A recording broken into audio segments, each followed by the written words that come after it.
Bonjour à tous et bienvenue dans le grand JT de l'éducation. Tout de suite, le sommaire. 2 ans après l'assassinat de Samuel Paty, eh bien, quelles leçons ont été tirées de ce drame? La réponse politique a-t-elle été assez forte? On en parle tout de suite avec nos invités. De nombreux professeurs ont proposé à leurs élèves de faire la dictée. Et là, aujourd'hui, pour cette édition 2022, c'est le prix Goncourt 2021. Mohamed Mbougar-Sarr qui s'est prêté au jeu et a écrit un texte. On sera avec la directrice de l'association en deuxième partie d'émission. Enfin, il nous a raconté l'histoire de la gomme, du crayon à papier, du stylo. Aujourd'hui, cap sur le compas avec Loïc Landreau. Mais tout de suite, on retrouve Loïc pour l'actualité en bref.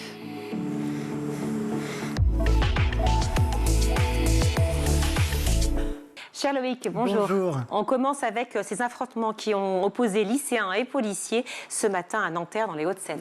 Tir de mortier d'artifice contre tir de gaz lacrymogène. Les tensions ne s'apaisent pas au lycée Joliot-Curie. Les élèves sont toujours mobilisés pour soutenir un enseignant injustement muté selon eux, mais aussi contre ce qu'ils estiment être de l'autoritarisme, de la discrimination et de l'islamophobie de la part de l'établissement. Suite au renvoi de plusieurs élèves qui portaient des tenues considérées religieuses.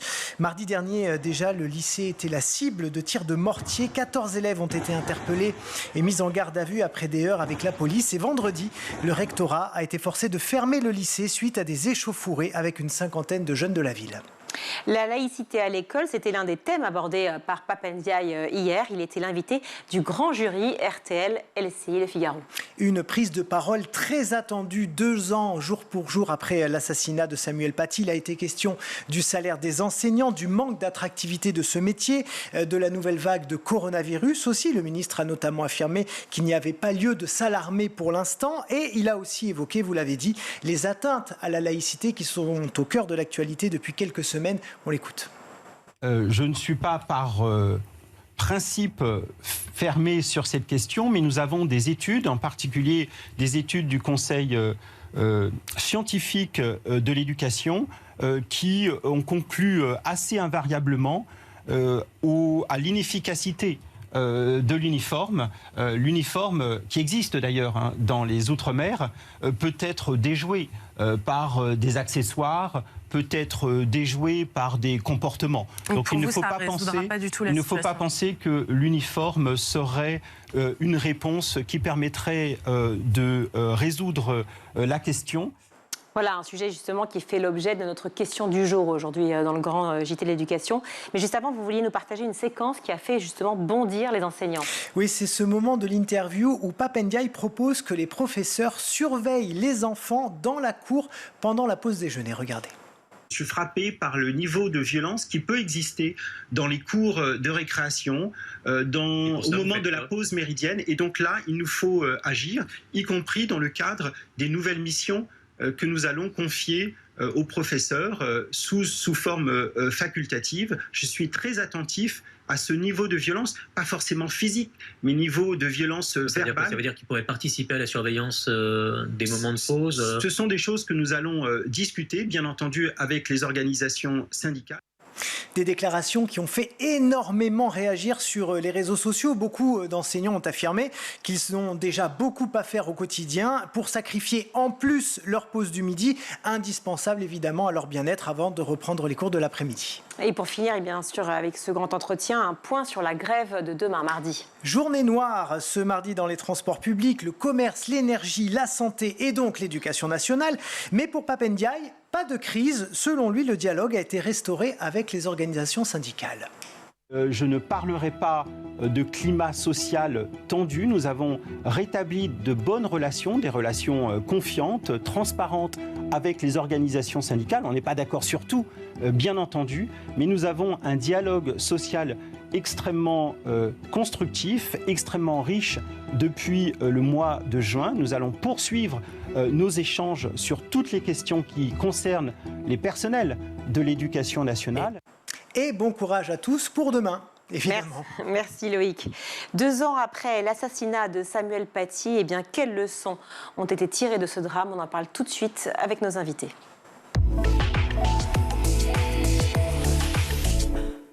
Et pour en parler, je suis ravie d'accueillir sur ce plateau Yanis Roder. Bonjour. Bonjour. Merci d'être à nouveau sur le plateau du Grand JT. C'est toujours important de vous recevoir. Vous êtes professeur d'histoire-géographie et vous êtes membre du Conseil des sages de la laïcité, un mot qui revient fréquemment, beaucoup dans la conversation, aussi bien sur ce plateau qu'ailleurs. Et donc justement, c'est pour ça qu'on vous accueille avec joie aujourd'hui. J'accueille également Pascal Banning. Bonjour. Bonjour. Merci d'être avec nous. Vous êtes membre du collectif Samuel Paty, pas d'oubli. 2 ans que Samuel Paty a été sauvagement assassiné. La classe politique tout entière lui a rendu hommage ce week-end. Tous disent « ne l'oublions pas », c'est aussi le nom de votre collectif. Est-ce que 2 ans après ce drame, vous considérez que vous avez réussi, Pascal Banning ?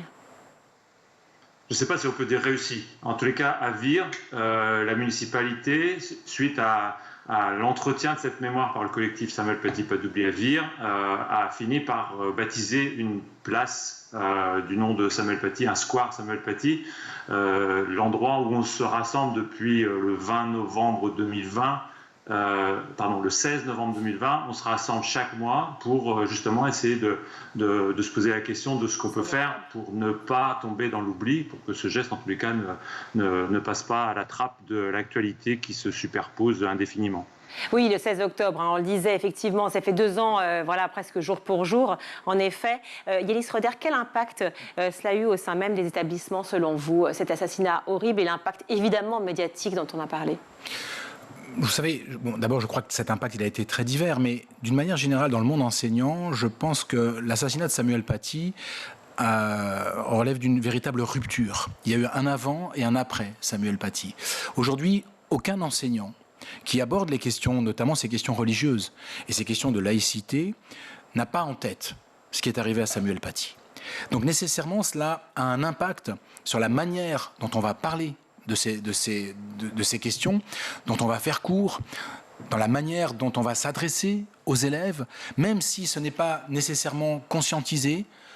Je suis moi convaincu que c'est une véritable rupture dans l'histoire de l'école, mais aussi dans le vécu professionnel des enseignants. Mais alors évidemment, ça a un impact aussi sur les parents et les enfants, sur les élèves. C'est-à-dire qu'ils ont forcément entendu aux infos, ils ont entendu aussi l'angoisse de ces enseignants, l'angoisse d'une France entière qui se pose ces questions-là.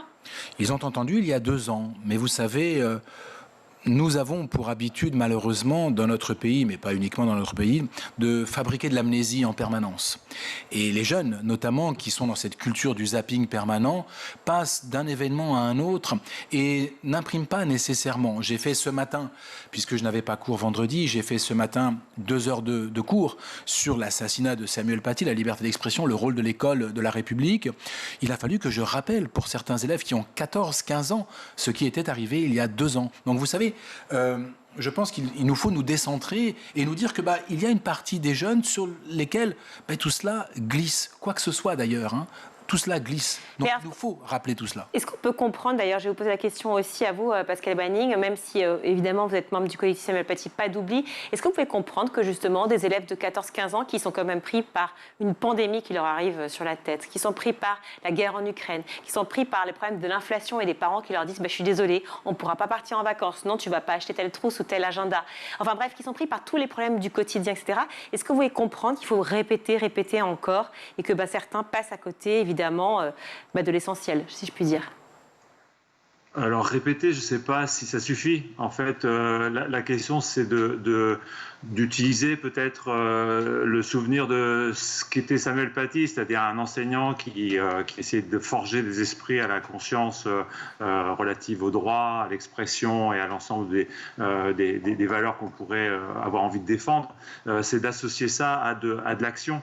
À des moments d'animation, de réflexion, ce que nous, on essaye d'appeler l'éducation populaire, c'est-à-dire faire en sorte que ce ne soit pas juste du commémoratif ou du souvenir entretenu, mais qu'on engage l'action à partir d'un état de fait dont ils ne sont pas responsables et à partir duquel on peut, et avec eux, se projeter. Et nous, adultes, si possible conscients, à leur côté, essayer de soulever les écueils qui pourraient les amener à glisser vers des attitudes qui sont pas supportables. La commémoration ne suffit pas, vous êtes d'accord, Yanis Roder, il faut des actions justement au sein des classes? Oui, et ce qui est vrai pour notre collègue Samuel Paty et l'horreur de son crime est vrai pour les autres événements historiques, parce que c'est un événement historique, l'assassinat de Samuel Paty. La commémoration ne suffit pas, et d'où l'intérêt, je crois, et je suis entièrement d'accord avec monsieur, d'inscrire cet événement par exemple, dans des projets. L'Association des profs d'histoire-géographie en Sorbonne, samedi dernier, a remis le prix Samuel Paty justement à des professeurs et des élèves qui ont mené des projets sur la liberté d'expression, sur la laïcité, justement avec en tête cet événement dramatique. Donc c'est cela qui permet de forger les consciences et d'apprendre aux élèves, eh bien c'est ça le rôle de l'école de la République, à penser par eux-mêmes.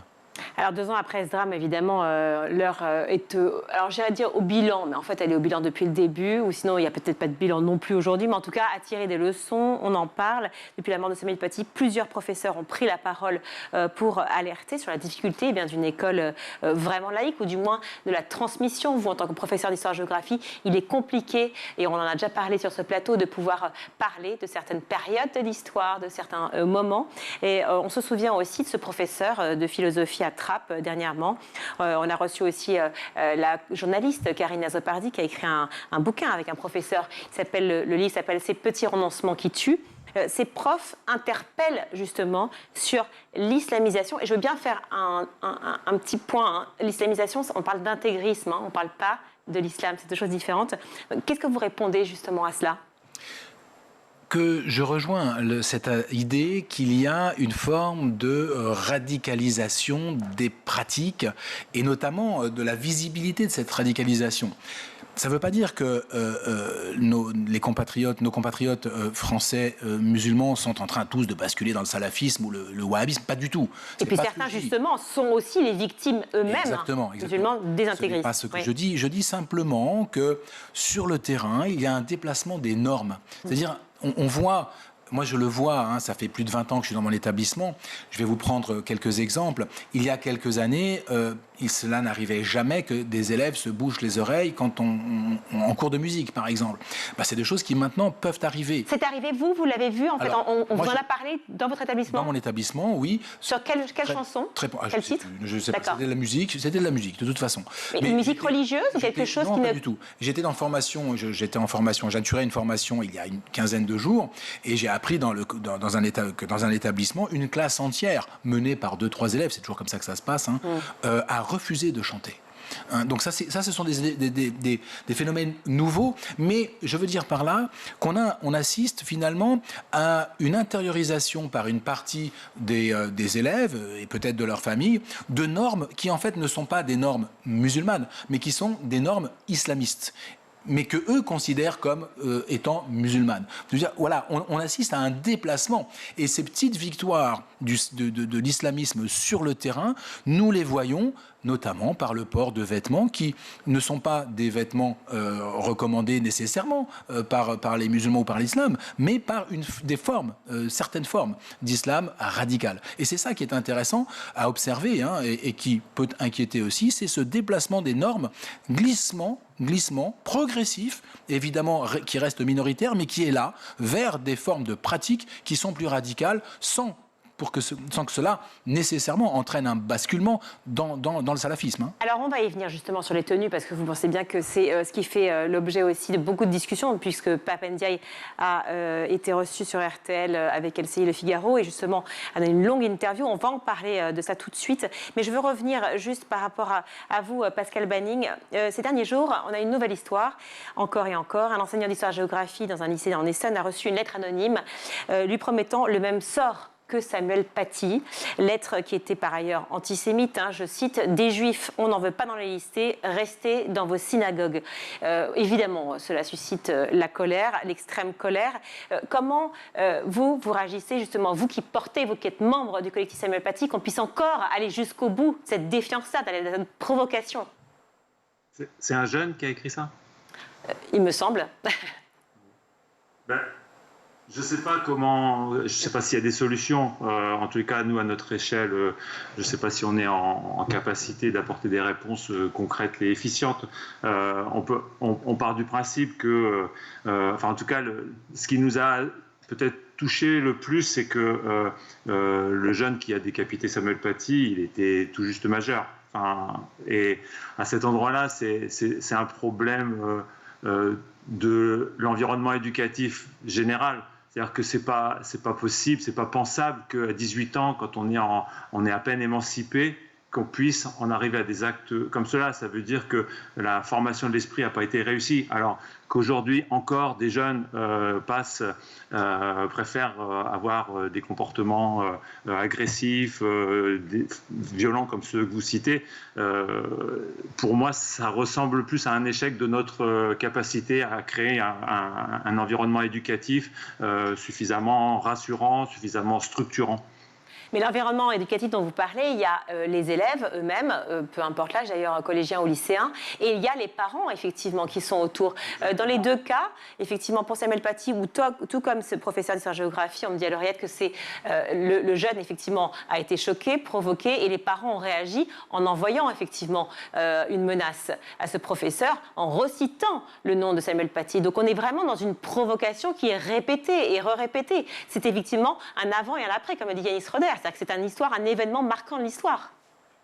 Oui, mais il y a un continuum éducatif qui est un peu rompu. C'est-à-dire que les jeunes, les enfants, ils passent de l'école à la famille, et entre les deux, il y a assez peu d'intervention sociale, d'intervention publique, d'intervention collective. Je ne sais pas comment on peut la définir. C'est un peu ce que nous, on dénomme éducation populaire. C'est-à-dire qu'on est tous, quelque part, un petit peu responsables du regard qu'on porte sur la jeunesse, de cette, de cette intention partagée qui irait de l'école jusqu'à la famille, d'une citoyenneté construite. Et peut-être que c'est dans ces vides qu'on laisse, une fois que l'école a fini son travail. On sait qu'elle ne peut pas tout régler avant que les jeunes arrivent dans la famille, où parfois les règles sont pas suffisamment structurantes. Entre les deux, il manque peut-être de l'éducation publique, de l'éducation populaire, de l'éducation par tous. À vous entendre, Pascal Banning, je pose la question, est-ce que vous avez l'impression que vous êtes soutenu et défendu par le ministère de l'Éducation nationale, par le gouvernement en fait? Est-ce que vous avez l'impression que les professeurs, de manière générale, sont aidés? Je ne sais pas, moi je ne suis pas enseignant. Dans le collectif, il y a quelques enseignants, il y a des gens qui font autre chose. On est juste des habitants et notre désir, c'est d'apporter un soutien citoyen à l'enjeu éducatif, porté d'un côté par l'école, de l'autre côté par les familles. Entre deux, j'entends jamais parler d'éducation populaire, ou très très peu, et donc de ce rôle que la société organisée et dans l'espace public, en dehors de l'institution scolaire et peut-être avant la sphère privée des parents, a son rôle à jouer pour que jamais un jeune ne tombe dans l'abandon, et donc soit obligé de s'en remettre soit à la famille qui peut l'endoctriner, pourquoi pas, et l'école qui peut de son côté être démunie parce que gérant des choses importantes et complexes à mener pour toute une classe ou des classes, quoi. Une réaction, Yanis Roder? Oui, enfin, bon, j'entends ce qui est dit, mais moi, vous savez, j'ai un autre regard sur ces questions-là. D'abord, je ne pense pas qu'il faille rabattre systématiquement sur ces situations une question économique et sociale. Je crois que la question de la croyance et la question de la croyance radicale dépasse largement la question économique et sociale. Même si la question que pose monsieur est importante, la question de l'éducation populaire, il est vrai que dans nos grandes métropoles, les grandes structures d'éducation populaire, ont reculé, et la nature ayant horreur du vide, il est évident que nous avons des associations qui sont confessionnelles et qui viennent proposer de l'aide aux devoirs, qui viennent proposer des activités et qui ne disent pas toujours la vérité quant à leur dessein. Ça, c'est une réalité. Mais ces grandes associations d'éducation populaire, elles existent, mais il y a des parents qui n'en veulent pas. Voilà, il y a aussi une responsabilité des parents, il y a aussi une autre approche de ce que doit être l'éducation des enfants. Tout cela est très compliqué. Je ne crois pas que l'on puisse réduire ces questions à une question économique et sociale ou de déshérence, si j'ai bien compris ce que dit monsieur. Je pense que c'est beaucoup plus complexe que cela. Mais c'est surtout qu'en fait, on a parlé d'éducation populaire, et ce que j'entends tout à fait, mais c'est vrai qu'on se pose la question surtout de la protection de l'État, venant de l'État. Est-ce que cette protection est-elle suffisamment efficace? Est-ce que vous êtes entendu? Alors vous qui êtes professeur, je sais que vous ne l'êtes pas, Pascal Banny, mais vous faites partie du collectif Samuel Paty, pas d'oubli. Donc même nous, en tant que citoyens, tout simplement, est-ce que l'État prend conscience véritablement de la situation et on fait quelque chose depuis ce drame-là qui était un événement historique, comme vous le dites? Alors, il y a plusieurs niveaux, en fait, si vous voulez. Il y a plusieurs niveaux d'analyse. Le premier, c'est que immédiatement, l'État, à travers le ministère de l'Éducation nationale, a pris conscience de la réalité, notamment des problèmes rencontrés par les enseignants, incapables de faire face, parce que pas outillés, tout simplement, en classe, aux contestations. Donc, un grand plan de formation a été mis en place par le précédent ministre, Jean-Michel Blanquer.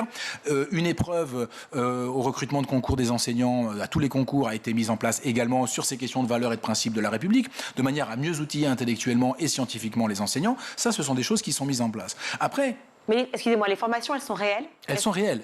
Non, elles sont réelles. Aujourd'hui, on a formé pour l'instant 130 000 personnels, c'est-à-dire que ce sont tous les personnels de l'éducation nationale qui sont formés. 130 000 sur 1 million, il y a encore beaucoup de travail. Et de toute façon, il faudra du temps. C'est pas parce qu'un enseignant a fait 6 heures de formation qu'il devient performant sur ces questions-là. Donc, et puis il y a toute la pédagogie en plus. Exactement. Donc tout cela prend du temps. Bien sûr, on a pris tellement de retard en pensant que la laïcité, les principes et les valeurs de la République étaient des choses complètement acquises. Et donc on a laissé complètement faire et on n'a plus investi ce champ. Aujourd'hui, on a tout ce retard, 20, 30, 40 ans de retard à combler. Ça, c'est très important. La deuxième chose, et c'est un autre niveau, c'est une réflexion beaucoup plus globale qu'on doit avoir sur l'école. Et notamment, moi, je suis un fervent défenseur de la mixité sociale. Mixité sociale à l'école qui me semble extrêmement importante pour des raisons sociales, évidemment, mais pas seulement. Parce qu'on sait très bien aujourd'hui que quand on parle de mixité sociale, on parle aussi de mixité culturelle. Et que des enfants se rencontrent, que des enfants qui grandissent dans des milieux culturels qui sont différents et qui grandissent avec des visions du monde différents, se confrontent de manière apaisée au sein de l'école et se disent voilà, moi je suis croyant, mais moi je ne suis pas croyant. Parce que moi, mes élèves, ils sont quasiment tous croyants. Je veux dire, c'est la seule altérité culturelle qu'ils rencontrent, c'est celle des profs, qui ne leur disent pas, qui ne peuvent pas leur dire qu'ils sont croyants ou pas croyants, mais bon, ils comprennent certaines choses. Voilà, cette ghettoisation scolaire, elle est dramatique parce qu'elle ne permet pas l'ouverture au monde, parce qu'elle ne permet pas la confrontation apaisée avec d'autres visions du monde. Ça, c'est un enjeu absolument essentiel. Mais d'autant que c'est difficile de faire venir ce sujet de la croyance, je parle, au sein même de l'école, puisqu'effectivement, depuis la loi de 2004, il n'y a pas justement, on n'intègre pas la notion de croyance. En fait, si, bien sûr, les élèves ne sont pas astreints à la neutralité au sein de l'école. Seulement, ils ne doivent pas arborer de signes ostensibles religieux. Mais un élève peut dire, moi, je suis croyant. Il n'y a aucun problème. Mais on en parle justement de la croyance. Je ne parle pas de la religion. Je ne parle pas de l'histoire des religions et de la religion, mais on parle de la croyance. Il faut en parler. J'en parlais ce matin. Je leur expliquais quelle était la différence entre la croyance et le savoir, la croyance et la connaissance.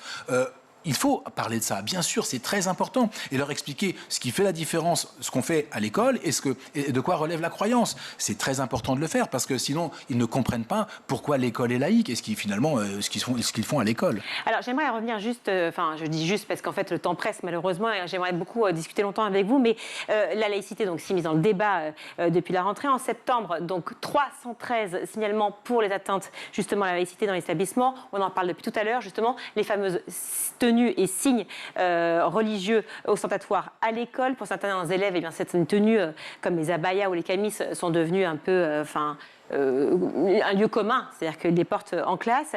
Je ne sais pas si l'éducation nationale a été assez claire. J'aimerais qu'on écoute juste Pape Ndiaye, justement interviewé sur RTL à ce sujet. La loi de 2004 précise que des vêtements ou des signes religieux ostensibles sont interdits dans les enceintes scolaires. Il faut appliquer la loi.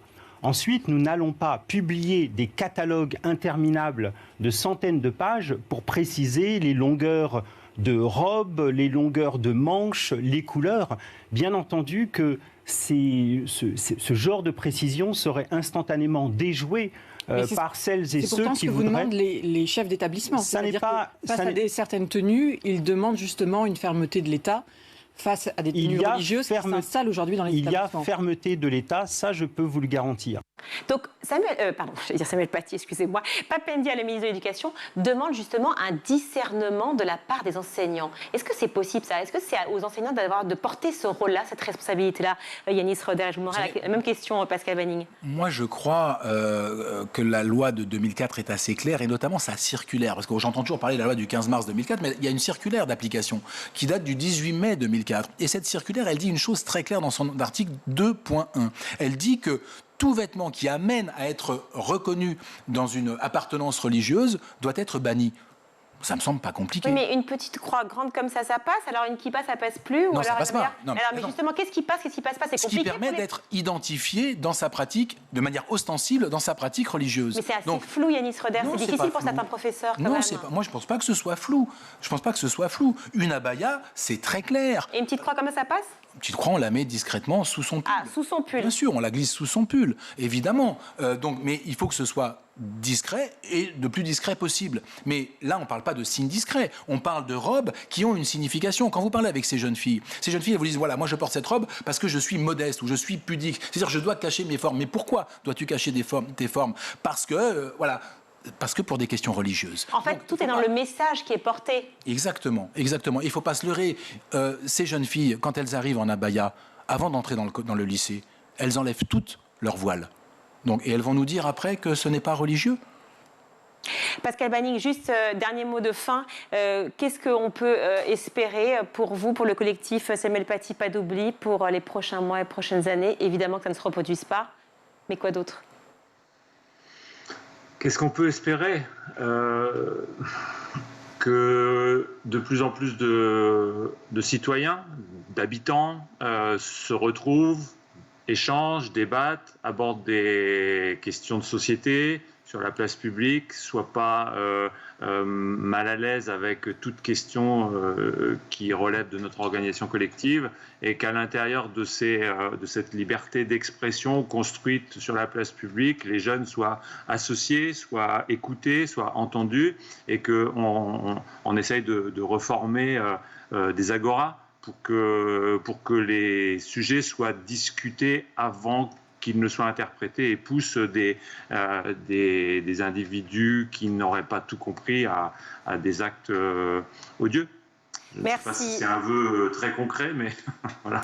Merci Pascal Banning, membre du collectif Samuel Paty, pas d'oubli. Yanis Roder, merci beaucoup aussi d'avoir été avec nous, professeur d'histoire-géographie et puis membre du Conseil des sages de la laïcité. On marque une courte pause, on se retrouve.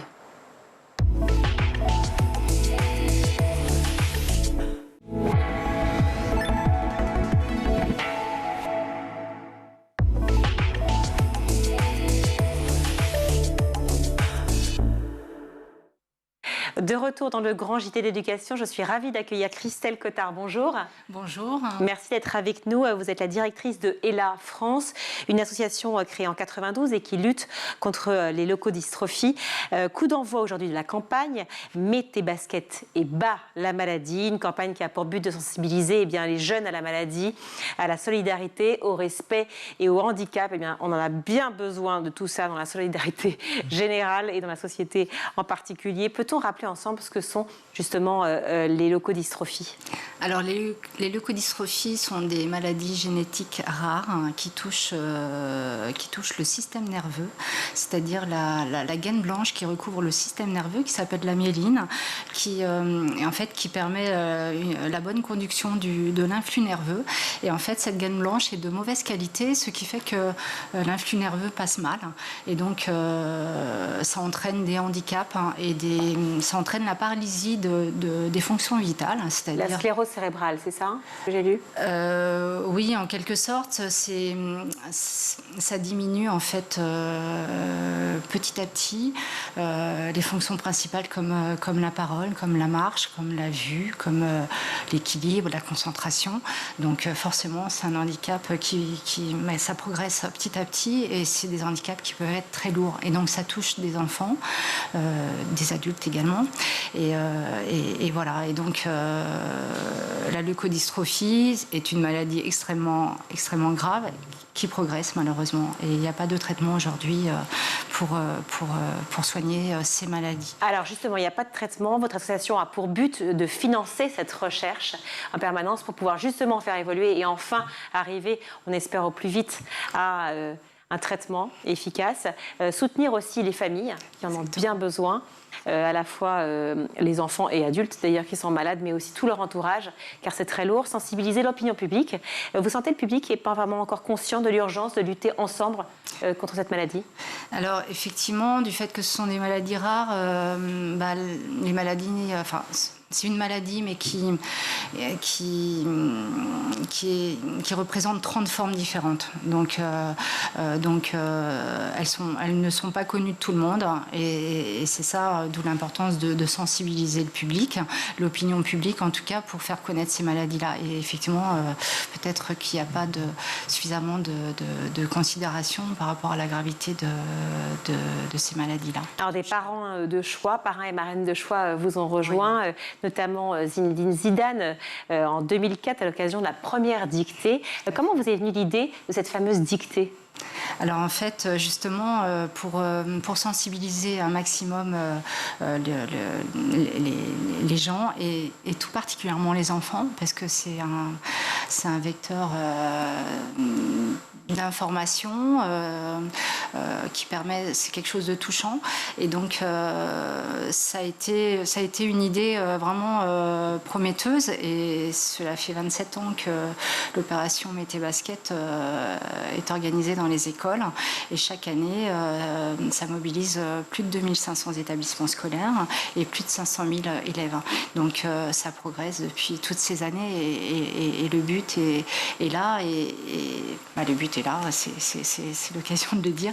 Donc c'est vraiment une opération, une grosse opération de l'association qui permet de financer un maximum au niveau de la recherche et effectivement des familles. Ouais. Cette dictée avait lieu aujourd'hui, et figurez-vous, cher Loïc, que la dictée est lue par des personnalités dont Brigitte Macron, aujourd'hui, qui s'est rendue dans un établissement parisien pour le faire. Comment ça s'est passé, cette fameuse dictée, à la fois avec Brigitte Macron et à la fois aussi de manière générale dans le reste de la France, car ce n'est pas qu'à Paris, évidemment, et fort heureusement que cette dictée a lieu? Écoutez, ça s'est très bien passé. C'est l'établissement scolaire La Rose Blanche, dans le 17e arrondissement, qui nous a accueillis. Donc, il y a eu une classe de 5e qui a écrit la dictée. Madame Macron est donc était présente. Elle a lu la dictée. Il y a eu des échanges entre les élèves, entre Madame Macron, entre une famille là qui était présente aussi, les parents de la jeune Léonie, qui a témoigné un petit peu du quotidien et de ce qu'apportait là au quotidien pour cette famille et toutes les autres familles. Donc ça a été un moment très enrichissant qui a permis de réfléchir un petit peu à cette problématique et d'être solidaire aux personnes qui vont moins bien. Et c'est la première étape de l'opération Mété Basket, donc la dictée, et qui s'enchaînera avec l'opération Mété Basket, avec l'action, on va dire, donc des événements sportifs qui sont organisés aussi dans ces établissements. Moi, j'ai très envie de savoir ce qu'il y avait dans cette dictée. Rappelez-vous, j'avais fait une chronique ici même sur la dictée à l'époque. Sous le Troisième Empire, c'était un divertissement impérial. La reine et Napoléon III adoraient faire des dictées pour le plaisir. Ouais. C'était un divertissement. Comment vous allez arriver? Alors déjà, j'aimerais bien savoir quels étaient les mots compliqués pour savoir si on sait les épeler avec Virginie dans la dictée. Et puis comment vous arrivez à rendre ce qui est quand même une contrainte pour beaucoup d'enfants, c'est vrai, ou en tout cas un moment un peu stressant, en fait. Voilà. Alors en fait, cette dictée déjà, elle a été écrite par un auteur connu, Mohamed Mbougarsar. Qui a reçu le prix Goncourt. Hein, exactement, en 2021. Et donc cette dictée a été écrite spécialement pour les élèves et spécialement pour les enfants d'Ella. Donc c'est un texte qui est un petit peu approprié au contexte de l'association. Le texte de cette année a été très beau, comme tous les textes de chaque année, mais il a été il a été particulièrement simple au niveau des termes. C'était comme un conte en fait. C'était l'histoire d'une étoile, l'étoile d'or, qui voulait un petit peu connaître le monde de la lumière. Et c'était très bien expliqué, très simplement. Et en fait, les élèves écrivent une petite partie de la dictée parce qu'elle était un petit peu longue. Donc voilà, il y a quelques paragraphes qui est sélectionné en fait, et la dictée est lue entièrement. Et après, voilà. Ils sont concentrés, sachant qu'on leur dit quand même que c'est pas l'importance du vocabulaire n'est pas là en fait. C'est le message. C'est le message. L'essentiel, c'est d'être solidaire et c'est de ça qu'il faut en tirer les conclusions. Et oui, surtout que j'imagine que l'idée en fait de cette dictée, c'est surtout de pouvoir amorcer une discussion avec les élèves. Des échanges et elle n'est pas notée non plus. Donc c'est une dictée très exceptionnelle et qui sort de l'ordinaire par rapport à toutes les dictées qui sont lues. La question forcément, c'est en quoi cette dictée est solidaire? En quoi une dictée, tout d'un coup, qu'on va faire, par exemple, tous les trois sur ce plateau, amènerait une solidarité entre nous? Peut-être pour essayer de s'entraider, peut-être, c'est ça, la même galère de l'orthographe. C'est une concentration sur un sujet, justement, qui se rapporte à la solidarité, de faire attention aux personnes qui ne vivent pas les mêmes choses, qui ont des difficultés, soutenir un petit peu ces gens-là. Et voilà, ça... Je pense que c'est un moment de concentration qui est figé sur ces éléments. Christelle Cottard, je pense que votre combat touche tout le monde. Et si par hasard on n'a pas eu la chance de participer à cette dictée à l'école, comment on peut s'investir auprès d'Ella? Qu'on ait 13 ans, 15 ans, 25 ou 55? Alors, comment s'investir? Ça peut être très simple. C'est organiser un événement tel qu'il soit, sportif, une marche, une course... je ne sais pas, un événement, un concert, un petit spectacle, etc., en donnant une petite participation à Ella, puisque notre objectif, en fait, il nous faut les moyens et il nous faut collecter des dons pour pouvoir arriver au bout de nos actions, en fait, parce que c'est indispensable. Et donc, chacun peut y donner, mettre sa petite pierre à l'édifice, en fait. Donc, une pierre à l'édifice, c'est à la fois en parler. Si on n'a pas les sous pour le faire, on peut tout simplement aider en parlant. C'est aussi donner un peu de son temps, peut-être pour des actions de tous les jours. Exactement. Et puis évidemment, si vous avez 5, 10 euros ou bien plus, évidemment, pouvoir... et puis faire un don, tout simplement, en allant sur le site de l'association aussi, c'est possible. Vite. S'il y a des enseignants qui ont loupé cette dictée et qui aimeraient la faire, est-ce qu'on peut la retrouver sur Internet pour la faire demain, après-demain ou la semaine prochaine? Alors, c'est possible, évidemment. Il faut juste voir avec l'équipe là. Mais c'est possible. Ou par Internet. A priori, il y a YouTube. Ou par téléphone. Ou par téléphone. Et puis, vous pouvez la faire sur toute l'année scolaire. Donc, ça commence à partir d'aujourd'hui jusqu'à fin mai. Donc, on n'est pas obligé de l'organiser sur cette semaine, sur cette grande semaine de campagne, d'ouverture de la campagne. Donc, voilà, c'est ouvert à tous en fonction des disponibilités des établissements. Et voilà. Bravo pour votre combat, Christelle Cottard. Merci d'être là, directrice de Ella France. Donc, c'est le début de cette campagne, justement, Mets tes baskets et bats la maladie. On aimerait combattre toutes les maladies. En l'occurrence, là, on parle des leucodystrophies. Mais voilà, on est vraiment de tout cœur avec vous. Merci encore d'avoir été dans le Grand JT, d'être venu dans le Grand JT. C'est l'heure de votre chronique, cher Loïc. Oui, chouette.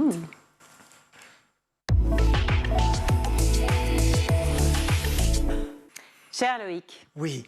Chers téléspectateurs, comme promis, nous allons découvrir l'histoire du compas, compagnon historique de tous les écoliers en cours de mathématiques. Oui, et je suis d'ores et déjà un peu embêté parce que figurez-vous que personne ne sait d'où vient le compas. Personne. Eh bien, écoutez, merci beaucoup. C'est donc la fin de ce grand JT.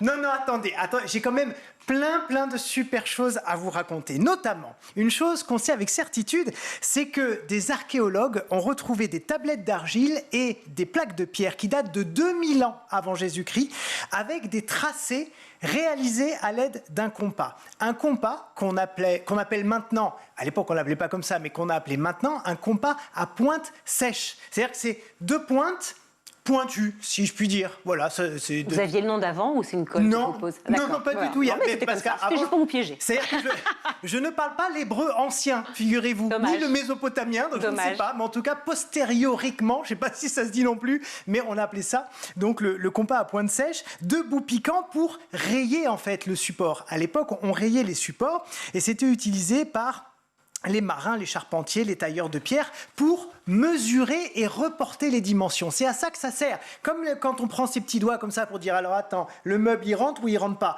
Mais c'était un petit peu pareil, sauf qu'il n'y avait pas de meuble. Sauf que là, une règle suffisait à l'époque. Sauf que là, on va tracer un contour. Exactement. Donc on prend les tacs et on reporte et on voilà. Et c'est très important dans les premières constructions. M'explique comment fonctionne donc un compas. Mais c'est bien. C'est pour dire qu'avant c'était surtout pour mesurer et reporter des distances. C'était ça. Mais c'est pas tout, parce que aux environs de l'an 950 avant Jésus-Christ, Salomon, le roi d'Israël, il fonde une école d'architecture et on sait, parce qu'on a retrouvé des traces, que chaque élève avait un étui avec différents outils mathématiques dedans, dont un compas. 2 derniers exemples. On en a retrouvé aussi sur le site de la bataille d'Alésia, en Côte d'Or. Alésia, bien sûr, qui est la grande bataille entre Jules César et Vercingétorix en 52 avant Jésus-Christ. On en a retrouvé aussi à Pompéi, en Italie. Donc vous voyez que c'est un instrument très ancien qui servait donc principalement pour la navigation et l'architecture, mais aussi pour élaborer des cartes astronomiques. Et oui, en fait, on mesurait l'écart entre les étoiles, les constellations, les planètes, etc. Et on les reportait sur des cartes, notamment en Asie, puisque c'est les Asiatiques qui très tôt se sont occupés de cartographier le ciel. Mais alors, est-ce qu'on sait vraiment pas d'où vient ce fameux compas? Il y a bien une légende. Mais c'est une légende. Mais j'aime bien. Dans un monde... Non, c'est pas ça. La légende, c'est la mythologie grecque. C'est de là que ça vient. Faut la prendre avec des pincettes, bien évidemment, mais on attribue la création du compas à Talos, ou Kalos, on peut dire les deux. C'est le neveu de Dédale. Dédale, c'est celui qui a fait le labyrinthe du Minotaure. Et c'est pour ça aujourd'hui que quand on est dans une ville où il y a plein de rues, on dit « Oh là là, mais c'est un Dédale !» Et bien voilà, c'est le monsieur qui a fait le labyrinthe. Voilà pourquoi. Donc Talos, c'est son neveu, c'est aussi son apprenti, et c'est un enfant vraiment, un adolescent en tout cas, très inventif, très créatif, si bien qu'on dit qu'il a inventé le ciseau, la scie, la tour de potier, et donc le compas. Donc la suite de l'histoire, c'est que forcément son oncle Dédale, qui lui-même est un inventeur de génie, va être jaloux. À un moment donné où il est en colère, il va pousser son neveu du haut de l'acropole, mais heureusement Athéna, paf, va lui donner des ailes et il va pouvoir s'envoler dans le ciel et donc il ne mourra pas. Voilà, ça c'est la légende. Et il y a un certain Euclide aussi dans l'histoire. Euclide, évidemment, grand mathématicien grec qui a vécu vers l'an 300 de notre ère. Alors c'est un peu le père de l'arithmétique et de la géométrie. Sur le continent européen, il a écrit beaucoup de livres et a théorisé les mathématiques, la géométrie et l'arithmétique à cette époque-là. Et lui, il utilise régulièrement, effectivement, le compas pour élaborer toutes les théories qu'on utilise aujourd'hui. Et du coup, comment il arrive jusqu'à nous ? Alors, au Moyen-Âge, on va utiliser ce qu'on appelle un compas d'épaisseur, qui comporte en fait une vis à compression au milieu pour rendre les tracés et les prises de mesure encore plus précises. Ce sont les architectes, les menuisiers, les charpentiers, les maîtres d'œuvre, les tonneliers, les potiers, mais aussi les fabricants de vitraux qui l'utilisent majoritairement. Et parallèlement, au XIIe siècle, apparaissent les mines de plomb avec lesquelles on commence à écrire sur du papier. L'encre se démocratise, donc du coup, on trempe une pointe du compas dans l'encre et on peut commencer à faire des cercles. Au XVIe siècle, comme je vous l'ai déjà expliqué ici, on découvre le graphite avec lequel on va faire les premiers crayons à papier. Et c'est donc naturellement en fait que le compas va s'adapter pour que sur l'une des pointes, on puisse accueillir soit une plume, soit une mine de crayon, etc. Et pour ce qui est de son arrivée à l'école, eh bien, c'est en 1833, lorsque le ministre de l'Instruction publique rend obligatoire l'apprentissage de la géométrie. Ce n'était pas le cas avant. Et à l'école primaire, le compas donc se fait une place, et notamment parce que cette loi indique que les élèves doivent apprendre la géométrie, mais de façon sensible, palpable, concrète. Donc en fait, on fait faire des dessins aux enfants. Donc on trace des traits, on fait des carrés, et donc aussi des cercles, bien évidemment. Parce qu'en fait, c'est tout simple, c'est parce qu'en fait, dans le secondaire, c'était très théorique. Donc, ils se sont dit, on va commencer par quelque chose de très ludique au début, pour ensuite ouvrir sur de l'apprentissage, un peu plus virtuel, si je puis dire. Donc, les enfants commencent à mesurer, dessiner, tracer, et en 1870, à peu près, c'est là qu'on trouve les premières traces de compas dans les classes. Il y a un compas, très grand, c'est celui du professeur, parce qu'effectivement, c'est encore un objet qui est assez cher.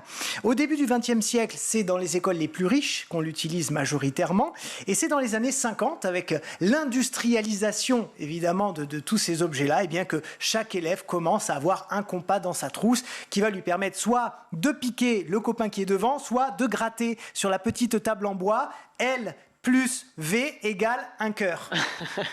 C'est mignon. J'allais vous reprendre sur le pic du copain quand même. Non, j'ai mis le cœur après. Ouais, voilà. Un petit bonus. Vous êtes cruciverbiste? Vous êtes cruciverbiste. Quand vous rentrez à la maison de retraite le soir, qu'est-ce que vous faites? Non, des mots croisés. Est-ce que vous faites des mots croisés? Non. Pas du tout. Bon, alors, pour tous ceux qui font des mots croisés et qui nous regardent, comment est-ce qu'on appelle un collectionneur de compas? Le cruciverbiste. Eh ben non, ça c'est celui qui fait des mots croisés. On appelle ça un cirquinusophile. Cirquinusophile, voilà, ça marche pas au Scrabble, il y a trop de lettres, mais si vous faites des mots croisés ou fléchés, ça peut marcher. Cirquinusophile, ou si vous collectionnez vous-même des compas à la maison, appelez-nous, on sera très heureux de vous rencontrer. Non, parce que c'est bizarre de... Il est content. Non, mais c'est bizarre de collectionner des compas. Oui, tout à fait. Mais je ne sais pas s'il y a des gens qui collectionnent des compas. Eh ben, manifestement, il y en a. Quel est leur réseau? Qui sont-ils? Nous le saurons la semaine prochaine. Prochaine émission. Merci beaucoup Loïc Landreau.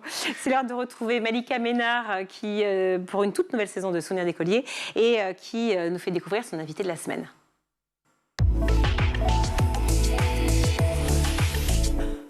Bonjour à tous et bienvenue dans Souvenirs d'écoliers. Chaque semaine, je reçois une personnalité qui se confie sur son enfance et sa scolarité.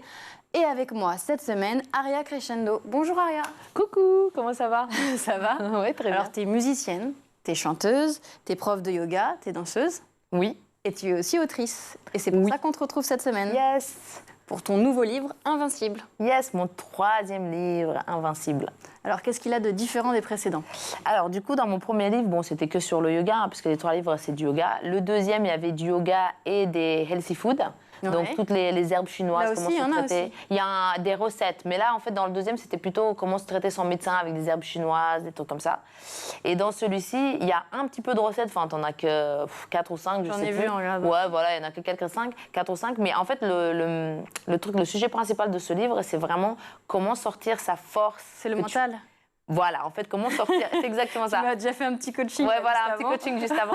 Donc, en fait, comment sortir sa force warrior, puisque c'est du yoga warrior, comment sortir sa force guerrier de son tapis et l'amener dans la vie de tous les jours. C'est-à-dire que, voilà, comment éliminer les gens négatifs, comment mieux manger, comment se faire du bien au quotidien. On va faire un petit flashback, si tu veux bien. Allez, d'accord. On va faire un petit bond dans le passé. Pour commencer, tu étais quel genre d'élève? Alors, indisciplinée. Ah bon? Ah, de fou. T'étais une rebelle? Ah ouais, une hyperactive. Je tenais pas en place, j'étais le clown de l'école. Donc, souvent, en fait, tous les ans, on me changeait d'école parce que les profs me supportaient pas. D'école, carrément? Ah, d'école, ouais. ouais. Déjà, t'as été à l'école où? Alors, du coup, dans le sud de la France, parce que ma mère est du sud. Donc, elle habitait à Narbonne. D'accord. Et j'ai fait tous les collèges de Narbonne. Voilà. T'as pas très simple. Non, j'ai pas d'accent parce que bon, j'ai quand même vécu 10 ans aux US. Je suis un petit peu.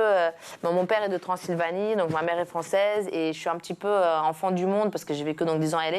Et honnêtement, à Los Angeles, c'est là où je me sens vraiment dans mon élément, quoi. Parce que je suis née, tu vois, en Transylvanie, à 5 minutes du château de Dracula. Il fait moins 25 degrés l'hiver. Moi, je déteste le froid, je déteste l'hiver et je cours dès qu'il fait froid ailleurs. Donc, LA, 25 degrés en hiver, c'est là que j'aurais dû naître. T'es arrivée en France à quel âge? Je suis arrivée, donc mes parents ils ont divorcé à 1 an, donc 2 ans, enfin je suis arrivée bébé, quoi. Et t'es arrivée à Paris? Non, directement à Narbonne? Ouais, Narbonne, c'était les parents de ma mère qui habitaient là-bas. Et après Narbonne, Paris? Paris à 15 ans. Donc j'ai arrêté l'école après la 3e. Parce que je voulais conquérir le monde, je voulais être sur scène. Voilà, c'était mon rêve d'être sur scène. Je te dis, j'avais vraiment une patate d'enfer, donc j'ai fait une école artistique. C'est pour ça que tu étais le petit clown alors? Voilà, j'ai le petit clown. À l'école. Exactement. T'as une anecdote qui te revient comme ça? Ah ouais, j'en ai plusieurs. On m'a mis dehors. Enfin, je suis déjà venue en cours sans manuel. Ma mère est prof de maths. Il faut savoir que tous les scientifiques dans ma famille, ils étaient tous dégoûtés que moi je sois l'artiste folle.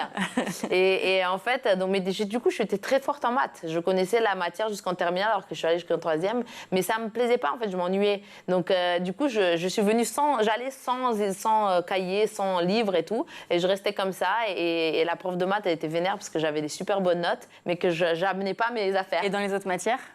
Ah non, dans cette matière, ah non. Par contre, non, dans tout ce qui était... comment ça s'appelle ouais, littéraire, un peu moins. Alors, dans la rédaction, oui, mais pas dans l'écriture. En fait, j'ai du mal avec la grammaire. C'est vraiment mon point faible. La grammaire, t'as une double culture aussi. Donc. Ouais, aussi, voilà. Ma première langue, au départ, c'était le roumain avec mon père. Donc, c'était difficile. Donc, tu dirais que l'accent là qu'on entend dans ta voix, c'est roumain? Bah, je pense pas, parce que je suis un petit peu citoyenne du monde. Je pense que, parce que tu sais, je parle 4 langues. Je parle le français, le roumain, l'anglais et l'italien. Okay. Et dans les 4 langues, j'ai un accent. Donc à chaque fois que et l'italien et l'anglais, c'est après l'école alors que tu les as appris? En fait, oui. L'italien est très proche du roumain. Donc du coup, comme c'était ma première langue, bah, oui, c'est presque pareil. Facile, voilà. Et après, l'anglais, oui, j'ai appris à l'école, mais c'est surtout avec le Crazios à 17 ans quand j'ai voyagé que j'ai appris. Ouais. C'est la fin de ce numéro. On se retrouve demain, toujours en compagnie d'Aria Crescendo pour la suite de Souvenirs d'écoliers. À demain. C'est le meilleur de School TV avec le Zap. Vous parliez notamment du sport. Effectivement, le département, on sait que c'est un vivier très important concernant le sport, mais j'ai quand même le sentiment que vous faites autrement et que vous allez à chaque fois plus loin. Oui, on fait autrement. On fait autrement et on fait avec des acteurs locaux qui sont déjà bien impliqués sur les JO. On a des grands sportifs en Seine-Saint-Denis et c'est vrai que quand on dit on va installer un dispositif qui s'appelle 130 pays, 130 collèges, avec des résidences sportives, on a des sportifs en Seine-Saint-Denis. On a aussi une élue qui porte le sport, Zainaba Saïd-Anzoum, elle est là, elle porte vraiment les valeurs sportives en Seine-Saint-Denis. Et l'arrivée des JO, c'est forcément un bouleversement. Il faut que c'est forcément un tremplin? C'est un tremplin, et puis c'est surtout une vraie chance parce que c'est tout près, c'est des infrastructures qui sont proches. On espère un vrai héritage avec des infrastructures qui resteront, qui seront pérennes. On espère. Parce que j'ai entendu certains parents un peu sceptiques dire oui, bon, ce sera fait pour Paris 2024, et puis est-ce qu'on va vraiment garder ces infrastructures? Est-ce que nos enfants vont vraiment en bénéficier? Il y a un plan de rattrapage qui est à faire. On en parlait tout à l'heure. La Seine-Saint-Denis est sous-dotée. Le plan de rattrapage, il doit être au-delà de l'apport des Jeux Olympiques. L'héritage, il est là. Il y aura des piscines en plus. Mais on n'arrive pas au niveau des autres départements de France. On est tellement sous-doté en termes d'infrastructures sportives qu'au-delà des JO, il faudra aller encore plus loin. C'est le déracinement, c'est quelque chose que vous avez vécu. Vous êtes né au Sénégal, vous l'avez rappelé. Vous arrivez à Paris à l'âge de 6 ans, à Sarcelles pour être exact. Exactement, à Sarcelles, dans ce qu'on appelle les grands ensembles.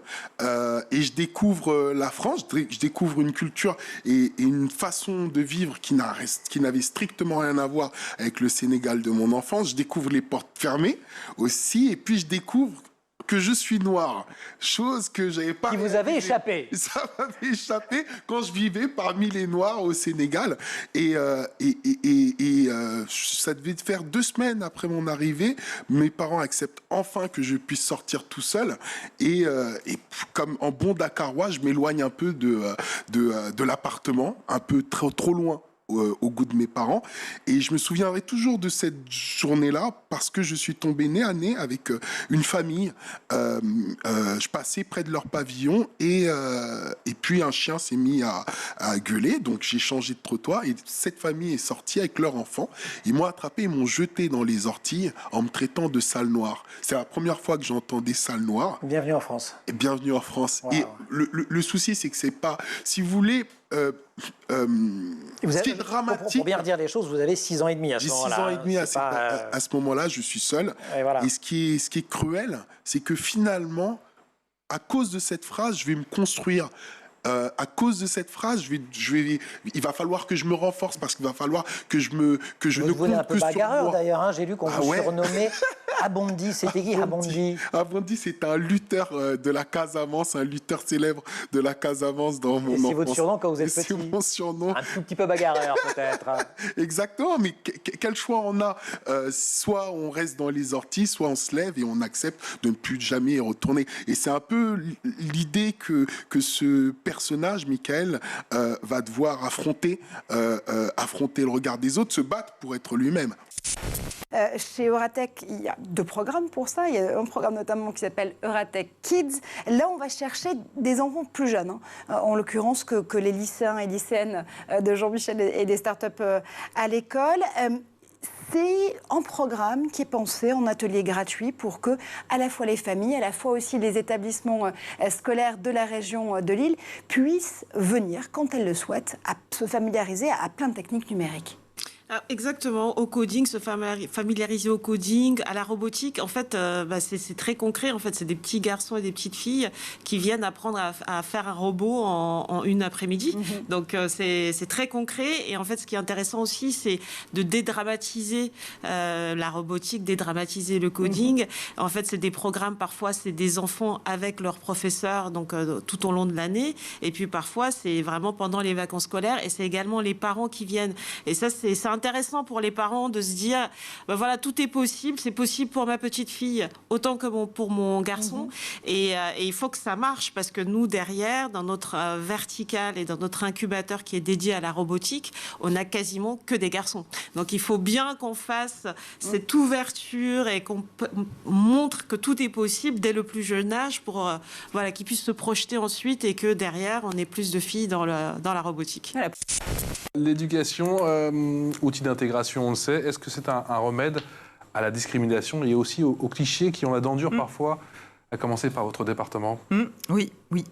Quand on voit ce que sont capables nos élèves, franchement, on n'a pas de quoi rougir. Au contraire, je pense que si on pouvait plus souvent parler des beaux exemples et des belles actions que font aussi bien nos élèves, nos équipes, les équipes du département qui sont là aussi pour construire. C'est vraiment du cousu humain pour certains projets. On va avoir des demandes sur, j'ai un problème de lutte contre les discriminations dans mon collège.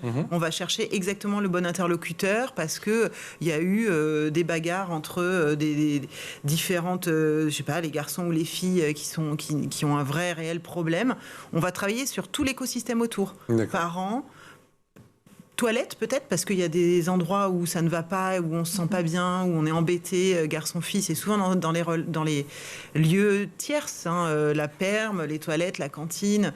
Et ça, c'est des lieux sur lesquels on peut avoir des actions. Donc c'est vraiment, cousu humain. Un théâtre forum qui va venir travailler, peut-être un voyage derrière, des visites. Et puis voilà, on crée quelque chose qui leur appartient vraiment et qui est propre au collège. Dans l'heure de la récré, on va parler d'un sujet dont se préoccupent beaucoup d'enfants, l'argent de poche. Pourquoi en parle-t-on? Faut-il ou non donner de l'argent de poche à ses enfants? L'actu lance le débat. Alors, il y a les enfants qui sont pour, bien sûr, on s'en doute. Pour Sacha, 16 ans, je reçois 40 € par mois. En ce moment, j'essaie d'économiser car j'aimerais me payer un stage de parapente. Il coûte 600 €. En général, je ne gère pas très bien mon argent, mais là, je me force. Pour Noah, 13 ans, l'argent de poche, ça m'a permis de faire attention. Ça permet de choisir par nous-mêmes, ça nous donne un peu de liberté. Bon, mais ils sont tous pour, les enfants, l'argent de poche. Mais pas du tout, figurez-vous. Il y en a qui sont contre. Moi aussi, j'étais étonnée. Alors, par exemple, c'est le cas de Naline, 13 ans. Je ne reçois pas d'argent de poche. J'en avais quand j'avais 8 ans. Je recevais 4 € par mois, mais je m'en servais pas. Quand j'ai besoin de quelque chose comme des vêtements, mes parents me les paient ou je l'achète avec l'argent reçu à Noël de mes grands-parents. Ou alors le témoignage de Pauline, mère de Gabriel, 15 ans, qui explique qu'elle met de l'argent tous les mois sur un compte épargne au nom de son fils, qui aura accès à ses 18 ans, et elle donne pas d'argent en plus. Torture. Moi, j'avais pas d'argent de poche, par exemple. C'est vrai? Non, je demandais à mes parents et ils disaient oui parce que... non mais voilà, ok. Il y a quand même des nouvelles méthodes pour apprendre à gérer son argent quand on veut bien donner l'argent avant les 18 ans. Tout à fait. Alors depuis le Covid, les parents ont tendance à dématérialiser l'argent de poche de leurs enfants grâce à des cartes bancaires d'un nouveau genre. Regardez cette image. Ça, c'est pas seulement un petit perroquet rigolo, c'est une carte bancaire. Alors ça a l'apparence d'un porte-clés, c'est discret, mais c'est de plus en plus utilisé par les parents. Le principe, il est simple. On contrôle via une application combien on met d'argent sur le compte de son enfant. On peut aussi avoir accès à ses dépenses et l'enfant peut payer sans contact. Et on sait que l'argent de poche a la vertu d'être responsabilisante. C'est donc une bonne solution si vous voulez apprendre à votre enfant dès petit à savoir gérer ses sous. Mieux que ses parents. Non, pardon. C'est important, ça aussi, de se dire, Jean-Michel, qu'un incubateur, il n'est pas juste hors sol. OK, il va être, encore une fois, le hub qui va permettre de donner du liant à ce monde de la recherche, de l'enseignement supérieur, de l'économie, mais il essaime aussi plus loin que les startups qu'il aide à pousser. Moi, j'étais en train de penser ça, même si je ne veux pas être normatif, mais je pense que nos structures ont une obligation de développer des programmes pédagogiques comme ceux qui viennent d'être décrits et j'ai envie de dire, c'est presque un des bénéfices indirects de la multiplication des structures d'incubation et d'accélération en France, c'est qu'on se retrouve aujourd'hui à avoir un maillage dense dans le territoire. Et donc, on peut avoir un impact collectivement par rapport à toutes ces problématiques qui touchent aussi au monde éducatif. Et il me semble que c'est presque une obligation morale qu'on peut avoir, de faire de la morale, mais je trouverais ça dommage qu'on n'aille pas dans ce genre de direction, alors que je pense que les personnels qui travaillent pour nos structures sont spontanément bienveillants par rapport à ce type de problématique, parce que les startups sont spontanément dans une logique aussi de bénévolat, de rente de données, etc. On est idéalement placé, et j'espère que encore plus de gens que nous vont s'y mettre dans les temps qui viennent, et que peut-être au niveau des autorités autour de nous, il y aura un encouragement supplémentaire qui sera donné. Est-ce que vous avez d'ailleurs des liens, des contacts avec le ministère de l'Éducation nationale, par exemple, pour pouvoir pousser certains programmes, notamment? Les startups à l'école sont soutenues depuis 2 ans par le ministère de l'Éducation nationale, qu'on remercie très chaleureusement. Et je pense que j'aurais pas dit ce que je viens de dire si j'avais pas la sensation qu'il y avait une dynamique qui était montante dans ce genre de domaine-là, et qu'il y a maintenant vraiment une perception de la part des acteurs de l'éducation, de l'existence dans les territoires, d'autres acteurs comme nous, avec lesquels le maillage est presque devenu nécessaire, tellement il y a un potentiel important à exploiter de ce côté-là, notamment vis-à-vis de l'orientation. Ça a été dit, des mômes, des filles, des garçons, des publics fragiles, et ce genre de choses. Je pense qu'on a vraiment un rôle à jouer par rapport à ça, qui n'était pas prévu à l'origine, mais qu'on peut jouer. Merci pour ce zap, c'était la fin de ce grand JT. On se retrouve demain, canal 247 sur les Freebox, schooltv.com pour nous retrouver évidemment, et les réseaux sociaux. Vous nous écrivez, on vous répond. Aujourd'hui à la réalisation, Raphaël Morel, au son Héloïse Merlin, Colline Hamel au make-up, Agathe Delannoy et Maguessel à la rédac. Merci aussi à Roxane Sarfati qui assemble tout ça et qui vous permet de nous suivre. Belle soirée à tous, à demain. Ciao.